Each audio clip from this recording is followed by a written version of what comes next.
जातिवाद करने वाले लोगों पर और जातिवाद का समर्थन करने वाले लोगों पर मुझे हंसी भी आती है और तरस भी आता है। एक यूजीसी ने एक गाइडलाइंस बनाई है, कुछ अधिकार दिए हैं, बड़ा साधारण सा अधिकार है। वो भी मैं दावे के साथ कह रहा हूं कि इसका कोई इम्प्लीमेंटेशन नहीं होगा। इस देश में चपरासी से लेकर चीफ जस्टिस तक जब जातिवाद और मनुवाद सोच के लोग बैठे हों, वहां क्या जातिवाद के खिलाफ पीड़ितों को न्याय मिलेगा, मनुवाद के खिलाफ पीड़ितों को न्याय मिलेगा। लेकिन चलिए, कानून कम से कम एक संबल तो देता है, भरोसा तो देता है। सोचिए, यूजीसी ने एक गाइडलाइंस दिया है। एससी एसटी छात्रों को पहले से वो अधिकार था कि अगर उनको जातिवाद उनके साथ होता है तो वो एफआईआर करा सकते हैं। अब इसमें ओबीसी को इंक्लूड कर दिया गया है। खुद आंकड़े गवाह हैं कि 118% जो है मामला बढ़ा है हायर एजुकेशन में, आईआईटी, आईआईएम, सेंट्रल यूनिवर्सिटी में, जो बड़े शिक्षा संस्थान है वहां भेदभाव के। और ये भेदभाव करते कौन हैं? जो एससी एसटी ओबीसी छात्रों को नंबर काट लेते हैं। पहले तो मैं बता दूं कि इसमें किसान भी पीड़ित हैं। जैसे आप जाट समाज के लोग की बात करें तो यूपी के जाट समाज भी ओबीसी में आते हैं, लोध आते हैं, कुर्मी, यादव, कुशवाहा, प्रजापति, विश्वकर्मा, ये सब ओबीसी में आते हैं। मराठाओं के साथ भी होता है, पटेलों के साथ भी होता है, जो जनरल में आते हैं, क्योंकि जातिवाद मनुवाद के वो भी शिकार होते हैं। लेकिन अब तक उनको सहूलियत नहीं थी पता। लेकिन सोचिए, गाइडलाइंस आ गई, इक्वालिटी कमीशन बना दिया गया, मतलब एक कमिटी बना दी गई, इक्वालिटी कमिटी, जिसमें यह अधिकार दिया जा रहा है कि भाई अगर आप किसी एससी एसटी ओबीसी के साथ भेदभाव करेंगे तो वो आपके खिलाफ शिकायत देंगे, उसके बाद फिर जांच होगी, कार्रवाई होगी। सोचिए, इसके खिलाफ वो तमाम जातिवादी मनुवादी सोच के लोग सड़कों पर उतर रहे हैं। वो कह रहे हैं कि ये गलत कानून है, इस कानून का दुरुपयोग होगा। मतलब कानून बना नहीं, अभी उसका इस्तेमाल हुआ नहीं और दुरुपयोग सामने आ गया। मतलब ये ठीक वैसे ही है जैसे किसी गांव में दारू पीने पर पाबंदी लगा दी जाएगी तो सबसे पहले उस पाबंदी का विरोध कौन करेगा? जो दारू पीता है वही करेगा ना। इसका मतलब है कि इनको फ्री चाहिए। अरे भाई, जब आप जातिवाद करते ही नहीं हो या करोगे ही नहीं तो आपको कानून से डर क्यों है? तब तो दहेज कानून का भी दुरुपयोग होता है, रेप के कानून का भी दुरुपयोग होता है। तो क्या महिलाओं को छोड़ दिया जाए? इस डर से यह कानून हटा लिया जाए कि इसका दुरुपयोग होगा? क्या यह सच्चाई नहीं कि इस देश में दहेज के लिए महिलाएं मारी जाती हैं, बहन बेटियां मारी जाती हैं? क्या यह सच्चाई नहीं कि इस देश में महिलाओं के साथ रेप होता है? और यह क्या सच्चाई नहीं है कि सबसे ज्यादा एनसीआरबी के आंकड़े हैं जो जाति के नाम पर क्राइम होता है? ठीक उसी तरह से कॉलेज यूनिवर्सिटी में जो जातिवादी मनुवादी सोच के लोग हैं, वो ये नहीं देखते हैं कि ये कुर्मी है, कुशवाहा है, पटेल है, जाट है, गुर्जर है, मराठा है, लोध है। वो सबके साथ, अरे ये तो बैकवर्ड है, इसका नंबर काट लो, एससी एसटी है, नंबर काट लो। और एक और बात बता दूं, हम लोग अगर कॉलेज नहीं जा पाते तो एससी एसटी ओबीसी की यूनिटी नहीं समझ पाते, एससी एसटी का आंदोलन नहीं समझ पाते। ये जातिवाद समझने के लिए पढ़ा लिखा होना बहुत जरूरी है। जब तक आप हायर एजुकेशन में नहीं जाएंगे, जैसे बाबा साहब हायर एजुकेशन में गए, फूले, पेरियार, अंबेडकर हायर एजुकेशन में गए, तब जातिवाद समझ पाए थे।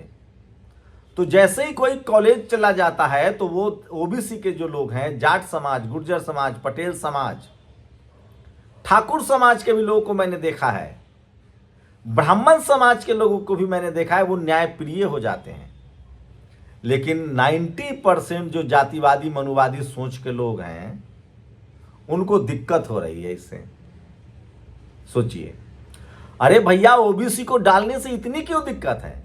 अगर ओबीसी भी एससी एसटी के साथ गलत करेगा तो उससे भी एससी एसटी का एफआईआर होगा। वो तो नहीं विरोध करा एससी एसटी एक्ट का। आज तक एससी एसटी एक्ट पर जातिवादी मनुवादी सोच के लोगों ने ओबीसी की जातियों को बदनाम किया और भड़काया है। एससी एसटी तो ओबीसी पर भी लागू होता है। कभी देखा है आपने कोई कुर्मी, यादव, कुशवाहा धरना प्रदर्शन करते हुए? लेकिन पहली बार ओबीसी को प्रोटेक्शन के लिए कोई कानून बन गया तो दलित समाज तो नहीं विरोध कर रहा है, SC ST नहीं कर रहा है, मुसलमान तो नहीं कर रहा है, आप तो करने लगे। ये इस देश के बहुजनों को समझना चाहिए। सोचिए, ये है मनोज तिवारी, बीजेपी के सांसद है, अमित शाह से मिलते हैं और सोशल मीडिया पर लंबा पोस्ट लिख डाला। ये द न्यूज पिंच के पत्रकार हैं पांडे, ये कह रहे हैं कि इस कानून का दुरुपयोग होगा। मतलब जब कानून बना ही अभी है, जब इंप्लीमेंट ही नहीं हुआ, तो दुरुपयोग इनको दिख रहा है। ये नहीं दिख रहा है कि शोषित वंचित समाज के छात्रों के साथ कितना बड़ा अपराध हो रहा है। वो सुसाइड कर रहे हैं, वो मर रहे हैं, उनके कॉलेज यूनिवर्सिटी के रास्ते बंद हो रहे हैं। अरे जब तुम जातिवाद करोगे ही नहीं तो तुमको डर क्यों है? और ये देखिए, ये पॉडकास्ट देख के जो बहुजन समाज के लोग खुश होते थे, ये तीनों जो हैं ये इसके पक्ष में है कि ये कानून खत्म कर दिया जाए। शुक्रिया धर्मेंद्र प्रधान, साहू जी महाराज के आप वंशज हैं, छत्रपति शिवाजी महाराज के वंशज हैं। सोचिए, बीजेपी के सवर्ण नेता अपने ही मंत्री के कानून का मजाक उड़ा रहे हैं। मैं फिर कह रहा हूं, जो विरोध कर रहे हैं वो जातिवादी मनुवादी सोच से ग्रसित हैं। और इसमें छात्रों का क्या दिक्कत है भाई? इसमें तो उन प्रोफेसर, वाइस चांसलर या रजिस्ट्रार या वो एकेडमिक के जो लोग हैं वो निशाने पर आएंगे जो जातिवाद करेंगे। उसमें भी बाकायदा जांच होगी। लेकिन इसमें इस विरोध की इंटेंसिटी देखिए। सोचिए, अभी कमेटी कमीशन बना है, अभी कोई आरोप भी नहीं लगाया गया और विरोध प्रदर्शन शुरू। मतलब इंतहा है, हद है बेईमानी की। और इसीलिए कि इसमें ओबीसी को क्यों शामिल कर दिया? मतलब अब तक ये लोग ओबीसी को लठैत के तौर पर इस्तेमाल कर रहे थे। ओबीसी को कहते थे कि तुम पर भी SC ST का कानून लागू होता है, तुम पर भी ये इक्वालिटी कमीशन का कानून लागू होता है, तुम इनका विरोध करो। अब ओबीसी को भी शामिल कर दिया गया। मैं तो कह रहा हूं, अति पिछड़ी जातियां जितनी हैं और ओबीसी की जातियां, इन सबको और किसान जातियों को प्रोटेक्शन मिलना चाहिए। ये सब जाति के नाम पर पीड़ित हैं। सोचिए कितनी बड़ी विडंबना है कानून बनाने। और मैं फिर कह रहा हूं, इस आयोग में 50% जनरल कैटेगरी के लोग रहेंगे, 49% SC ST OBC के लोग रहेंगे। हम लोग हाईकोर्ट और सुप्रीम कोर्ट से हमें कितना न्याय मिल पा रहा है हम नहीं जानते हैं। हमारे लोग बिना खीरा चोरी के झूठे आरोप में जेल में बंद है, हम लोग नहीं जानते हैं।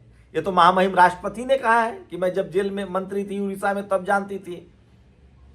उसके बावजूद भी हम लोग उफ नहीं करते क्योंकि हम लोग संविधान मानने वाले लोग हैं। लेकिन सोचिए, ये कानून की आहट से, जो कि इस देश को बेहतर बनाने के लिए है, इस देश के कॉलेज यूनिवर्सिटी को और अच्छा करने के लिए, पढ़ाई लिखाई को अच्छा करने के लिए, जातिगत भेदभाव को खत्म करने के लिए है। सोचिए, जो लोग एक कानून बर्दाश्त नहीं कर रहे हैं, उस देश के नेताओं को CM PM बनाएंगे। मैं Bahujan Samaj SC ST OBC के नेताओं से अपील करता हूं कि आप लोग आंखें खोलिए, समझिए। आप लोगों को लगता है कि आप लोग इस देश के जातिवादी मनुवादी नेताओं का विरोध नहीं करेंगे और वो आपको वोट दे देंगे। आप गफलत में हैं। अरे वो आपको चपरासी नहीं बनने देना चाहते, चीफ मिनिस्टर बना देंगे, प्रधानमंत्री बना देंगे। अब भी मौका है बहुजन समाज के नेता, छात्र, एक्टिविस्ट, SC ST OBC के लोग। मैं बार बार कह रहा हूं, इस देश में मैं दलित समाज का शुक्रगुजार हूं, फिर आदिवासी समाज का शुक्रगुजार हूं, जो इस देश के सामाजिक न्याय की लड़ाई को लड़ रहे हैं।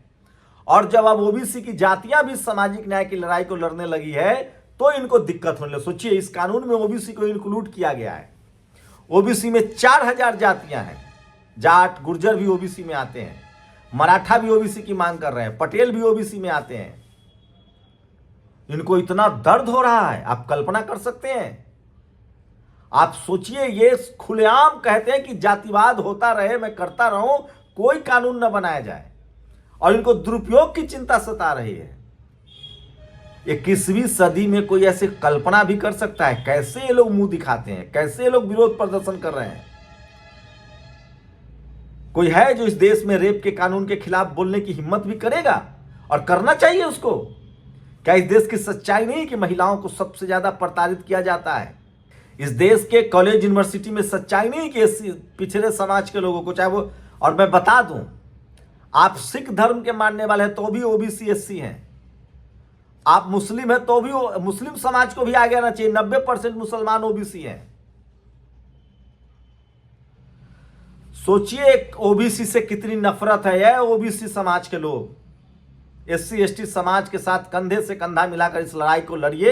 ऐ किसान कम्युनिटी के लोग, अपने बच्चों को भविष्य बचाना है, कलेक्टर SP DM बनाना है, जातिवाद और मनुवाद के खिलाफ लड़िए। और मैं फिर कह रहा हूं, ये बीजेपी का बिल है, ये RSS का बिल है, ये तो धर्मेंद्र प्रधान है, इसलिए थोड़ी बहुत उम्मीद है, नहीं तो ये RSS इसको लागू ही नहीं होने देगी। मैं बार बार कह रहा हूं, इस देश में मीडिया जातिवाद का अभेद अड्डा है, जहां अभी तक किसी दलित पिछड़े की एंट्री नहीं है। उसके बाद media, judiciary, college, university, bureaucracy. शुक्रिया धर्मेंद्र प्रधान, कम से कम इस तरह का बिल इंट्रोड्यूस करके आपने, इक्वालिटी कमीशन बना के आपने जातिवाद और मनुवाद की परतें खोल दी, और सबसे बड़ी बात OBC की आंखें खोल दी हैं कि तुम्हारे खिलाफ कौन है।